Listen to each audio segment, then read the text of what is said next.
Hey guys, Mark Meckler here, president of Convention of States, and I just wanted to do a quick message to you about the ongoing hurricane disasters. And first of all, we want to say as an organization and me personally that our hearts go out to everybody out there that's struggling with the disaster.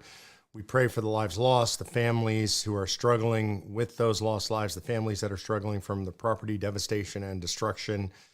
We hope that all of you are doing what you can. We're encouraging everybody to give in the best way that they can. Be sure that you're not giving to things that are a scam. But I want to talk to you about government response to this stuff and what it tells us about our system of governance. The Federal Emergency Management Administration is obviously a disaster. It's been a disaster for a long time, but I would argue fundamentally at its core, that's because it should not exist. Our Constitution does not authorize broad-scale emergency management response like this. In other words, why should the rest of the country pay for emergency response in North Carolina or Florida or Georgia, et cetera? States are free to have mutual aid agreements, and I think they should do that. I think it's great for states in a region to all agree to help respond to emergencies with each other. But this is not how our federal government was designed. It is not everything from Washington, D.C. And when things get as big as our federal government, as big as FEMA, they become inefficient, rife with corruption. They become complete and total failures, and that's what we're seeing with FEMA. FEMA is not only not doing its job in providing emergency management assistance, but they're getting in the way of emergency management assistance. The way that self-governance works is, number one, you should be prepared with your own family. And we're not going to leave people out in the cold if they weren't prepared, but people should have food stores. People should have the ability to have generators or ways to get backup electricity. Not everybody can afford that.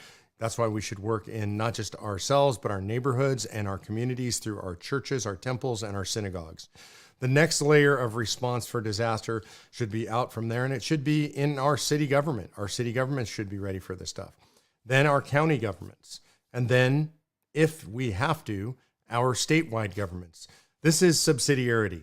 Governance, response to emergencies, everything should be handled as close to the home as is possible. And then we, as people who believe in doing good for each other, I would say me as a Christian in my faith, we should help our neighbors. We should love our neighbors as we love ourselves. This is a healthy system of governance. When you have a one-size-fits-all agency based in Washington, D.C., rife with corruption, rife with a political orientation that is not about just providing assistance, but becomes political in nature, we now know it's infested with the usual DEI garbage, it is going to fail. So if we allow this to continue in the way that it's set up now, we will continue to have permanent failures in FEMA. We need to get rid of FEMA.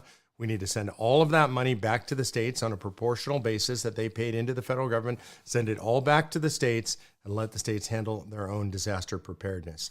That's the Convention of States way.